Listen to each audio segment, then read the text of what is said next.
Η κατασκευή του γκαλιριμιού είναι μια αρχαίγονη κατασκευή που παντρεύουμε την πέτρα και το χώμα.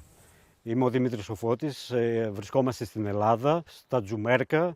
Είμαι τεχνίτης πέτρας και σήμερα θα σας παρουσιάσουμε το πώς μπορούμε να κατασκευάσουμε ένα γκαλτερίμι. Θα σας δείξω πρώτα τα εργαλεία που μας χρειάζονται για να κατασκευάσουμε ένα γκαλτερίμι. Είναι το μεγάλο το σφυρί, έχουμε το τσόκι,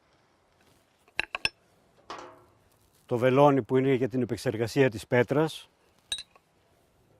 το καλέμι επίσης για να επεξεργαζόμαστε το υλικό μας, είναι και ο ματρακάς.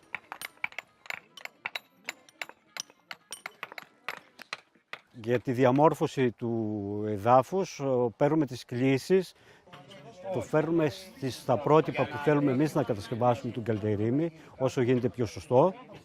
Για τη διαμόρφωση πλέον του φυσικού εδάφους χρησιμοποιούμε τον κασμά, το φτιάρι, την τσουγκράνα για να απομακρύνουμε τυχόν χόρτα, χαλίκια, πέτρες και όλα. Ό,τι συναντήσουμε και να κάνουμε την τελική διαμόρφωση για να ξεκινήσουμε πλέον σιγά σιγά την τοποθέτηση της πέτρες για να γίνει το γκαλτερίμι. Έχουμε μοιράσει τις αποστάσεις που θέλουμε, βάζουμε πασάλους και αρχίζουμε πλέον να διαιρούμε τα υψόμετρα και να δημιουργούμε κάποια σκαλοπάτια με μια συγκεκριμένη κλίση την οποία έχουμε υπολογίσει από πριν.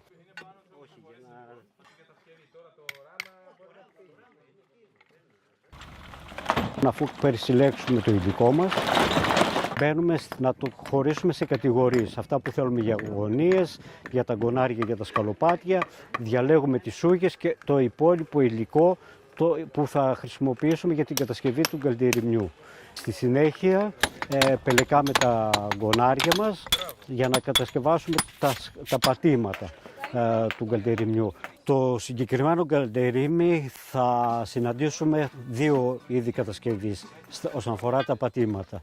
Είναι με αγωνάρια τα οποία μπαίνουν κάθετα στο πάτημα που ανεβαίνουμε και έχουμε και τις σούγες που είναι οριζόντια στο πάτημα καθώς ανεβαίνουμε. Τα αγωνάρια πρέπει να είναι πάρα πολύ καλά κατασκευασμένα τους ώστε να μην έχουν μεγάλο αρμό και έχουμε αστοχία και παίζουν όταν πατάμε πάνω. Αυτό εδώ είναι το αγωνάρι, το οποίο θα πρέπει να διαμορφώσουμε την μπροστινή όψη που είναι το ρίχτη του σκαλοπατιού. Το πάνω μέρος θα είναι το πάτημα και θα πρέπει να προσέξουμε να είναι σε γωνία κατασκευασμένη, αλλά να μην εξέχουν τα πλαϊνά τους, ώστε να μπορεί η επόμενη που θα έρθει να ακουμπήσει όσο γίνεται πιο τέλεια πάνω στην άλλη. Αρχίζουμε την τοποθέτηση περιμετρικά του γκαλτεριμιού που είναι οι γωνίες και οι ούγες, με τα 2/3 να βρίσκονται μέσα στο έδαφος και στη συνέχεια αρχίζουμε την κατασκευή του εσωτερικού κομματιού.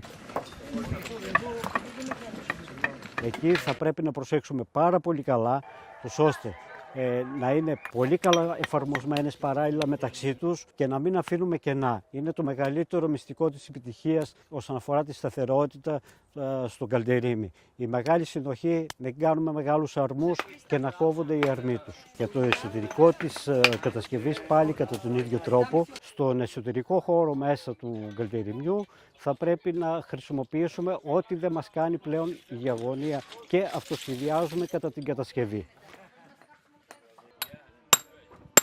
Όσον αφορά το περιμετρικό κομμάτι, δηλαδή τα γκονάρια είτε οι ούγες, εκεί θα πρέπει να δώσουμε μεγάλη σημασία να είναι πολύ καλά σφινωμένες μεταξύ τους για να μην υπάρχει περίπτωση να αρχίσει, γιατί εκεί θα δεχθούν και τις πιέσεις του εσωτερικού κομματιού της κατασκευής. Είναι οι κολόνες πλέον του οικοδομήματος που θα κρατήσουν όλη την κατασκευή. Θέλει μεγάλη συμπίκνωση καθώς τοποθετούμε την κάθε πέτρα, μεγάλη συμπίκνωση με χτύπημα στην κάθε πέτρα στο χώμα τους ώστε να το συμπιέσουμε και για να γίνει πιο σταθερό. Επίσης θα πρέπει να προσέξουμε πάρα πολύ όσον αφορά το κομμάτι της μέσα κατασκευής, ώστε να κόβουμε τους αρμούς, να μην συνεχίζουμε πάρα πολύ μεγάλους αρμούς και εκεί όμως θα πρέπει να προσέξουμε να είναι όσο γίνεται τα 2/3 της πέτρας να βρίσκονται μέσα στο χώμα για να έχουμε μεγαλύτερη σταθερότητα. Δηλαδή αν αυτό ήταν κούφιο εδώ και πατάγαμε καθώς θα προχωράγαμε τη δουλειά, αυτό θα μετακινούνταν. Έτσι το χάναμε. Και μετά είναι και η αρμολόγηση, να μην μείνουν μεγάλα κενά μέσα στο εσωτερικό. Η αρμολόγηση γίνεται με στεγνή άμμο και με τη σκούπα και πηγαίνει σύμφωνα με τις κατευθύνσεις των αρμών, ώστε να μπορέσει να περάσει μέχρι κάτω και για να γίνει όσο γίνεται μεγαλύτερη πλήρωση των αρμών, για να σφίξει η κατασκευή. Η ιδιαιτερότητα της κατασκευής του συγκεκριμένου καλτεριμιού είναι ότι χρησιμοποιούμε υλικά που έχουμε δίπλα μας και η πέτρα, αλλά ταυτόχρονα όμως χρησιμοποιούμε και το χώμα. Η σωστή διαχείριση και η κατασκευή, αυτό είναι που μας δίνει και τη δυνατότητα να την κάνουμε όσο γίνεται πιο ισχυρή. Είναι δύο απλά υλικά, είναι ξηρολιθική η κατασκευή του, δεν αλλοιώνουμε το περιβάλλον καθόλου. Επίσης είναι επισκευάσιμη και διαχειρίσιμη η συνένωση αυτών των δύο υλικών. Μας δίνει πάρα πολύ καλά αποτελέσματα.